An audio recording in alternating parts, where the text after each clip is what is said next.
Hello friends, तो आज की इस वीडियो में हम स्टार्ट करने वाले हैं क्लास 8th की एनसीईआरटी का 15 चैप्टर प्राकृतिक घटनाओं के बारे में हम पढ़ रहे हैं। तो इसमें हम भूकंप पढ़ेंगे। इसके पहले वाले पार्ट में मैंने सारे इंपॉर्टेंट पॉइंट्स आपको बता दिए थे और यहाँ पे हम पढ़ेंगे भूकंप के बारे में। यहाँ से भी क्वेश्चन आपके एग्जाम्स में पूछे गए हैं। तो चलिए वीडियो को स्टार्ट करते हैं। सारे इंपॉर्टेंट पॉइंट्स मैंने हाईलाइट किए हैं, आप नोट कर लीजिएगा।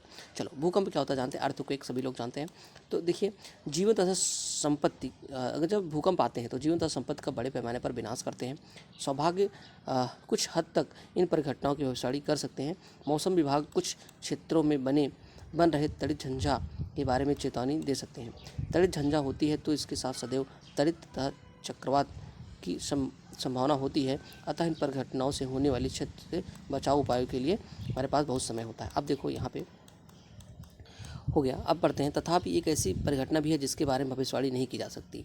क्यों? जो भूकंप होता है उसके बारे में कोई नहीं बता सकता भूकंप कब आएगा। यह है भूकंप। यह विशाल स्तर पर जनजीवन और संपत्ति को क्षति पहुंचाता है। 8 अक्टूबर 2005 को भारत की उत्तरी कश्मीर में उत्तरी तथा तंगधार शहरों के एक बड़ा भूकंप आया था, इससे पहले गुजरात के भुज जिले में 26 जनवरी 2001 को बड़ा भूकंप आया था। देखो, इस तरीके से जब भूकंप आते हैं तो बहुत सारे नुकसान होते हैं और भूकंप के बारे में पहले से चेतावनी नहीं दी जा सकती। भूकंप जो बहुत कम समय तक रहता है, पृथ्वी का कंपन अथवा कोई झटका होता है। यदि यह पृथ्वी की भूप्रकृति के भीतर गहराई में गड़बड़ के कारण उत्पन्न होती है। भूकंप हर समय हर जगह आते रहते हैं। कुछ कम तीव्रता के होते हैं। इनमें जीवन तथा संपत्ति की विशाल हानि हो सकती है। भूकंपों के साथ बाढ़, भूस्खलन, सुनामी आते हैं। 26 दिसंबर 2004 को हिंद महासागर में एक विशाल सुनामी आया था।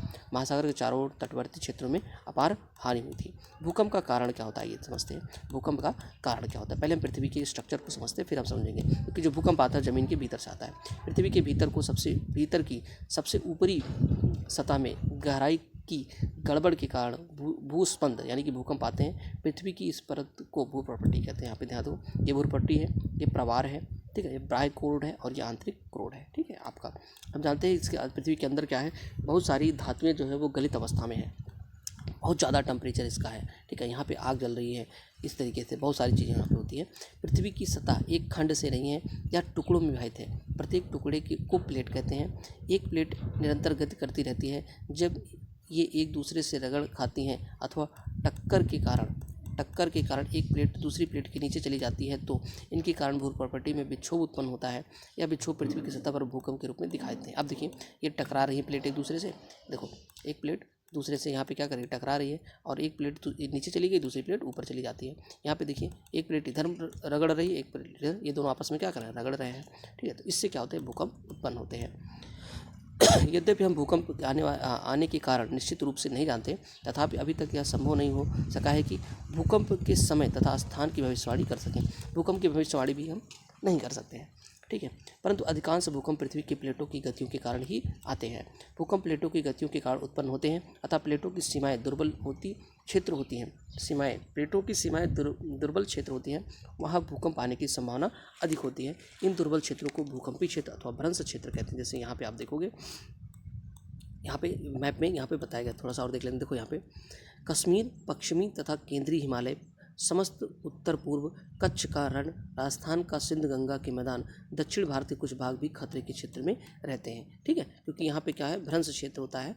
किसी भूकंप की शक्ति के परिमाण को रिक्टर पैमाने पर मापते हैं। ये क्वेश्चन कई बार बहुत सारे एग्जाम में पूछा गया है कि भूकंप की शक्ति को कहाँ पे मापते हैं, तो रिक्टर पैमाना होता है।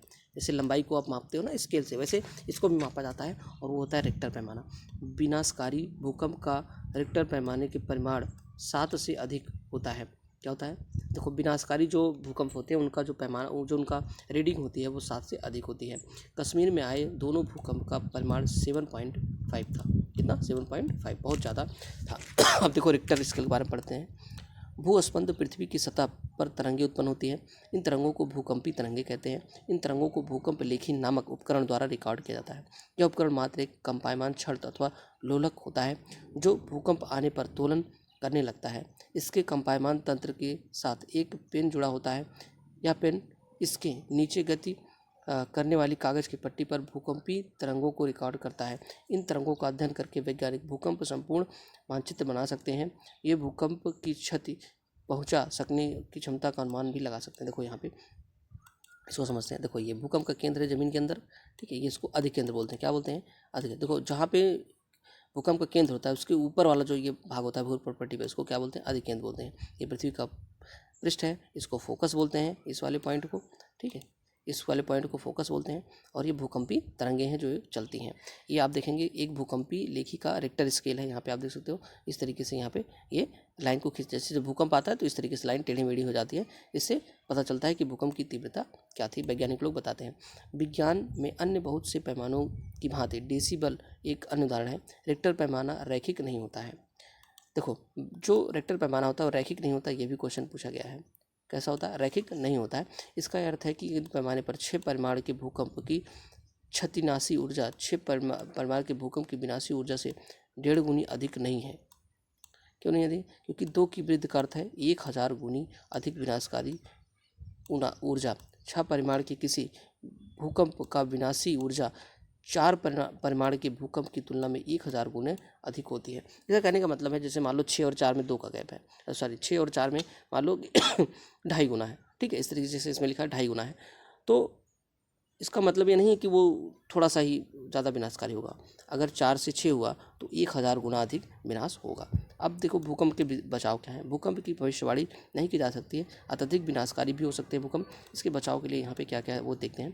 बचाव के लिए आवश्यक सावधानियाँ बरतें हैं। भूकंपी क्षेत्रों जहाँ भूकंप आने की अधिकांश संभावना होती है वहाँ रहने वाले लोग विशेष प्रकार के मकान में रहते हैं। सर्वप्रथम इन क्षेत्रों की भवनों का डिजाइन ऐसा होना चाहिए कि बड़े भूकंपों के झटकों को सह सके। आधुनिक भवन प्रौद्योगिकी इसे संभव बना सकती है। देखिए, अत्यधिक भूकंप क्षेत्रों में भवन निर्माण में भारी पदार्थ की अपेक्षा मिट्टी तथा इमारती लकड़ी का उपयोग अधिक अच्छा होता है। यदि ढांचा गिरे तो अत्यधिक क्षति नहीं होती है। अब देखिए, अलमारी इत्यादि की दीवारों के साथ जड़ना अधिक अच्छा होता है जिससे कि वे आसानी से न गिरें। दीवार घड़ी, फोटो फ्रेम, जल तापक यानी कि गीज़र जो होता है आपका आदि को दीवार में लटकते समय सावधानी से रखिए, लटकाते समय, ताकि भूकंप आने पर ये लोगों के ऊपर न गिरें। क्योंकि भवनों में भूकंप के कारण आग लग जाती है, अतः आवश्यक है कि सभी भवनों विशेषकर ऊंची इमारतों में अग्निशमन के लिए सभी उपकरण उपस्थित होने चाहिए। कहाँ पे हम रह सकते हैं? किसी मेज के नीचे आश्रय ले सकते हैं। झटकों को रोकने के लिए वहीं पर रहना चाहिए। ऐसी ऊंची तथा भारी वस्तुओं से दूर रहें जो आपके ऊपर गिर सकती हैं। यदि आप बिस्तर पर हैं तो उठे रहें और अपने सिर को तकिए से दबा लें। ऊपरी देखो, वृक्षों तथा ऊपर जाती विद्युत लाइनों से दूर किसी खुले स्थान को खोजें। धरती पर लेट जाएं। यदि आप किसी कार अथवा बस में हैं तो बाहर ना निकलें, ठीक है, इस चीज़ को ध्यान रखिएगा। आगे चलते हैं। यहाँ सारे इंपॉर्टेंट पॉइंट्स हो गए। अब हम थोड़ा क्वेश्चंस को देख लेते हैं। क्वेश्चन जैसे ये कह रहा है कि निम्नलिखित में से किसी घर्षण द्वारा आसानी से आविष्कृत नहीं किया जाता है। तो यहाँ पे आपको इस क्वेश्चन का ऑप्शन कमेंट करके बताना है। पहले का खा गा घा में से। अब दूसरा देखते हैं, जब कांच की छड़ को रेशम से रगड़ते हैं क्या होती है। ये मैंने आपको पार्ट 1 में समझाया हुआ था, ठीक है।